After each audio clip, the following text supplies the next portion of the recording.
Nuo pernai Mugler mados namams vadovaujančio kūrybinio direktoriaus Nikolos Formičeti teigimu 2013 metų pavasario ir vasaros kolekcija skirta žavioms, bebaimėms miesto merginoms. Naujausioje kolekcijoje dominuojantys siluetai trumpos suknelės atkartoja erotinę 80-mečio fotografo Guy Bourdino darbų dvasią.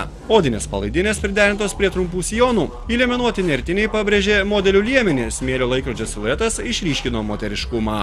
Visi drabužiai griežtų formų, o griežtas palaidinių formas paryškino ir dekoratyvinės siūlės.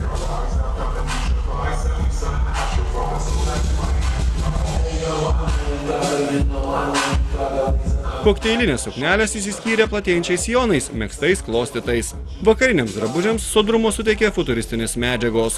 Spalvų paletė perimta iš tolimųjų rytų, joje dominavo vyšninė, nefrito, dangaus žydrumo, pilka ir ryškiai rudas spalvos. Per kolekcijos pristatymą skambančias hip-hopo stiliaus dainas miksavo ne kas kitas kaip poprincesė Lady Gaga. Formičeti ne vienerius metus ją rengia. 2011-aisiais Paryžiaus mados savaitėje pristatytoje Mugler moteriškų drabužių kolekcijoje buvo ir Lady Gagos kurtų drabužių.